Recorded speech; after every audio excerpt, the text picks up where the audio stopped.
Hello everyone, welcome to our channel Vizag ninety journey logs. Present అయితే shore టెంపుల్కి అయితే బయలుదేరుతున్నామండి. ఇక్కడ వెహికల్ అయితే చూడాలి. షోర్ టెంపుల్కి వెళ్ళడానికి ఎంత తీసుకుంటుందో చూద్దాం. లేకపోతే వాకబుల్ డిస్టెన్స్లో ఉంటే వెళ్ళిపోవచ్చు అండి. నా ఛానల్ ఫస్ట్ టైం చూస్తున్నట్లయితే లైక్, షేర్, సబ్స్క్రైబ్ చేసుకోండి. ఎక్కడ స్కిప్ చేయొద్దు, లాస్ట్ వరకు అయితే చూడండి. మహాబలిపురం బస్ స్టాండ్ దగ్గర అయితే ఉన్నామండి. ఇక్కడ నుంచి షోర్ టెంపుల్ వచ్చి 2 కిలోమీటర్స్ డిస్టెన్స్లో అయితే ఉంటుంది. టికెట్ అయితే తీసుకుందామండి. టికెట్ కాస్ట్ వచ్చి మనకి 40 రూపీస్ అయితే తీసుకుంటారు. ఈ 40 రూపీస్ టికెట్ ద్వారా మనం 5 ప్లేసెస్ అయితే కవర్ చేయొచ్చండి. మనకి షోర్ టెంపుల్కి వెళ్ళే వేలో అయితే ఈ విగ్రహాలు అయితే కనిపిస్తాయండి. చూసారు కదా, బుద్ధుడి విగ్రహాలు, అదేవిధంగా కృష్ణుడు, వినాయకుడు, ఈ విగ్రహాలు అయితే ఉంటాయి. షోర్ టెంపుల్కి అయితే రీచ్ అయిపోయాము. ఈ షోర్ టెంపుల్ వచ్చి చెన్నై నుంచి అయితే 60 కిలోమీటర్స్ డిస్టెన్స్లో అయితే ఉంటుంది మహాబలిపురంలో.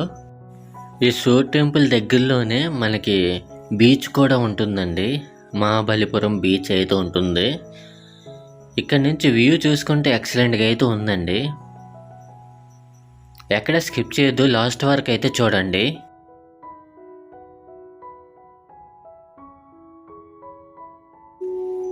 ఈ దేవాలయము 8వ శతాబ్దానికి చెందిన గ్రానైట్ బ్లాకులతో నిర్మించబడిన నిర్మాణాత్మక దేవాలయం అండి. భారతీయ పల్లవ రాజవంశం యొక్క నరసింహవర్మ అంటూ పాలనలో అయితే ఈ టెంపుల్ అయితే నిర్మించడం అయితే జరిగింది. ఇది దక్షిణ భారతదేశంలోని పురాతన నిర్మాణాత్మక రాతి దేవాలయాల్లో ఒకటండి. మార్కో పోలో మరియు అతని తర్వాత ఆసియాకు వచ్చిన యూరోపియన్ వ్యాపారులు అయితే ఈ సైట్ని అయితే 7 పకోడాస్ అని పిలిచేవారండి. 2004లో కోరమండల్ తీర ప్రాంతాన్ని తాకిన సునామీ పూర్తిగా గ్రానైట్ బ్లాకులతో నిర్మించిన పాత కూలిపోయిన ఆలయాన్ని అయితే బహిర్గతం అయితే చేసింది. చూడండి, ఇప్పుడే సన్ రైజ్ అయితే అవుతుందండి. చూసారు కదా, చాలా బ్యూటిఫుల్గా అయితే ఉంది. టెంపుల్ చూస్తే ఎక్సలెంట్గా అయితే కనిపిస్తుందండి. యూరోపియన్లు 7 పకోడాల్లో వర్ణించబడిన ఒక భాగమని ఊహాగానాలు అయితే ఉన్నాయండి. వీటిలో 6 దేవాలయాలు అయితే సముద్రంలో మునిగి ఉన్నాయి. 7-8 శతాబ్దాల్లో పల్లవుల కాలంలో గోడలు మరియు దేవాలయాలను అలంకరించేందుకు ఉపయోగించే నెమళ్ళు, ఏనుగులు, సింహాలు, కొన్ని రాతి శిల్పాలను కూడా సునామీ అయితే బహిర్గతం అయితే చేసిందండి.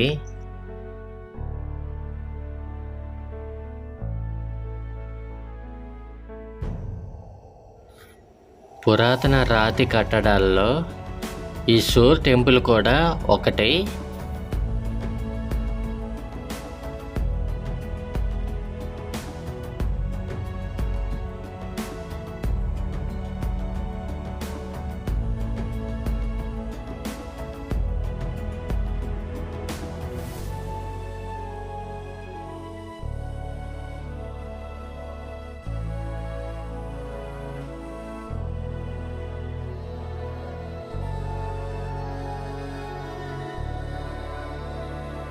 చూస్తున్నారు కదండి, సింహం.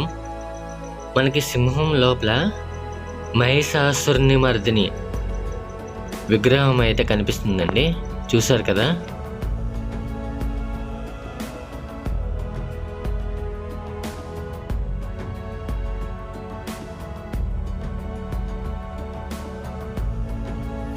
మనకి ఈ సింహం పక్కనే తల తెగి ఉన్న దున్నపోతు అయితే ఉంటుందండి. మీరు అది కూడా చూడవచ్చు.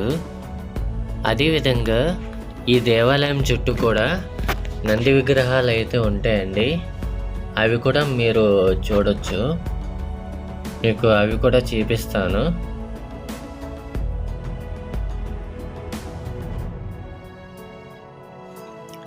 ఈ టెంపుల్ పైన సూర్యకిరణాలు పడేటప్పుడైతే ఎక్సలెంట్గా అయితే కనిపిస్తుందండి. ఈ టెంపుల్ చాలా బ్యూటిఫుల్గా అయితే ఉంటుంది, చాలా అద్భుతంగా కనిపిస్తుంది, ఎక్సలెంట్గా అయితే ఉంటుందండి. ఈ టెంపుల్ సూర్యకిరణాలు ఈ టెంపుల్ మీద పడినప్పుడు చాలా బ్యూటిఫుల్గా అయితే ఉంటుంది.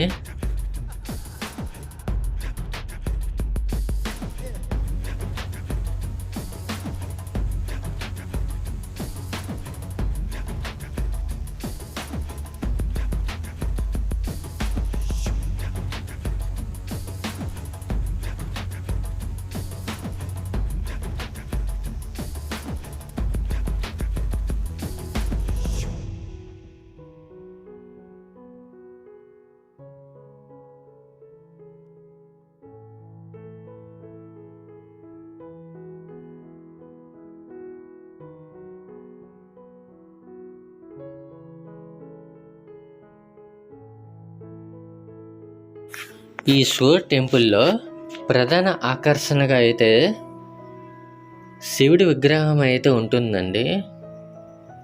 చూశారు కదా, అక్కడ కనిపిస్తుంది, అదేనండి. చూడండి, ఇక్కడ చూసుకుంటే మనం అలంకరణగా ఏనుగులు ఉన్నాయి, నెమళ్ళు ఉన్నాయి, సింహాలు ఉన్నాయి. చూసారా? మనకి ప్రధాన ఆకర్షణగా అయితే శివుడి విగ్రహం అయితే ఉందండి. సూర్యకిరణాలు పడినప్పుడు ఎక్సలెంట్గా అయితే కనిపిస్తుంది ఈ దేవాలయము. ఎక్కడ స్కిప్ చేయదండి, లాస్ట్ వరకు అయితే చూడండి.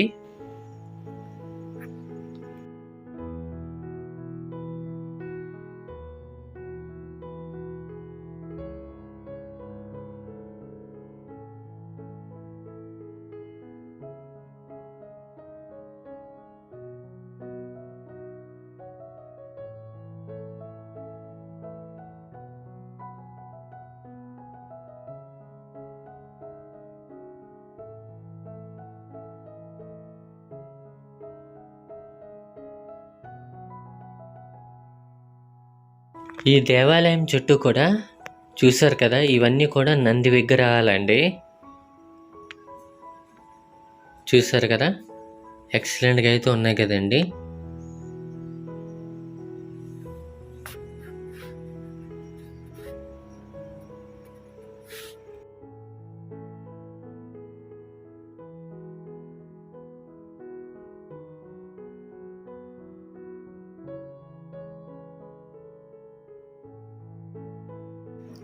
వీడియో ఎక్కడితో అయితే ఎండ్ చేద్దామండి. Thanks for watching this video. Thank you very much అండి. నెక్స్ట్ వీడియోతో కలుసుకుందాం.